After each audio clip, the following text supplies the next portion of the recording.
Hello friends, કેમ છો બધા? સ્વાગત છે તમારા બધાનું મારી ચેનલ કુક વિથ મોનિકા મશરૂમમાં. તો આજે હું તમારી સાથે શેર કરીશ અથાણાની કેરી આવી ગઈ છે તો તેના માટેનો રાયતો અથવા તો મેથીયો મસાલો.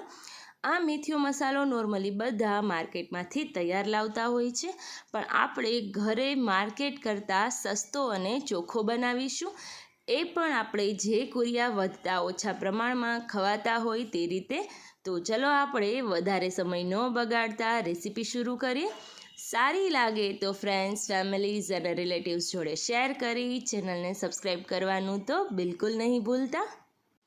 તો આ મેથીયો મસાલો બનાવવા માટે સૌથી પહેલાં મેં અહીંયા મોટા 3 ચમચા જેટલું તેલ ગરમ થવા મૂકી દીધેલું.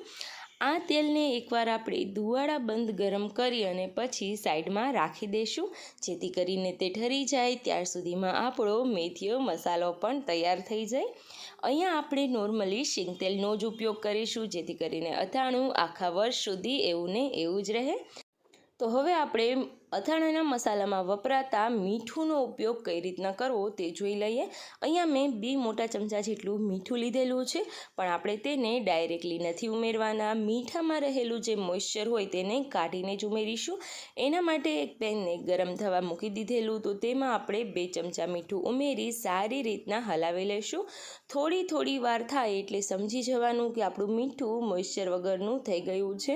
અહીંયા મીઠાનો કલર ચેન્જ થાય ત્યાં સુધી તેને ગેસ પર રાખવાની બિલકુલ જરૂર નથી. હવે ગેસ બંધ કરી અને જોઈ શકીએ છીએ મીઠું સારી રીતના બની ગયું છે. તો હવે આપણે મેથીયો મસાલો બનાવવા માટે મેં અહીંયા રાઈના કુરિયા વજનથી જોઈએ તો 65 ગ્રામ જેટલા લીધા છે. આનો રેશિયો તમારે એક વસ્તુ જો તમે 100 ગ્રામ લેતા હોય તો સામે બીજી વસ્તુ તમારે 60 ગ્રામ જેટલી લેવાની. વધારે અહીંયા રાઈના કુરિયા લેશું.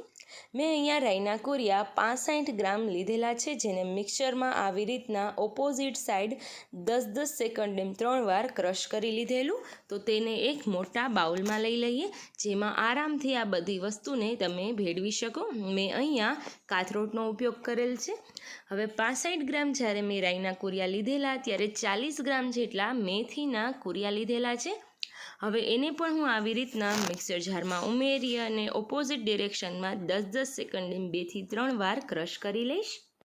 જો અહીંયા તમને રાઈની જગ્યાએ મેથીના કુરિયા વધારે પસંદ હોય અથવા તો ઇક્વલ પોર્શનથી પસંદ હોય તો એમ પણ કરી શકાય. તો અથાણાને એકદમ સારો ટેસ્ટ અને સ્મેલ આપવા માટે વરિયાળી ઉમેરીશું. વરિયાળી અહીંયા મેં થોડી એવી અધકચરી કરી અને 3 થી 4 ચમચી જેટલી લીધેલી છે, તો તેને ઉમેરી દઈએ.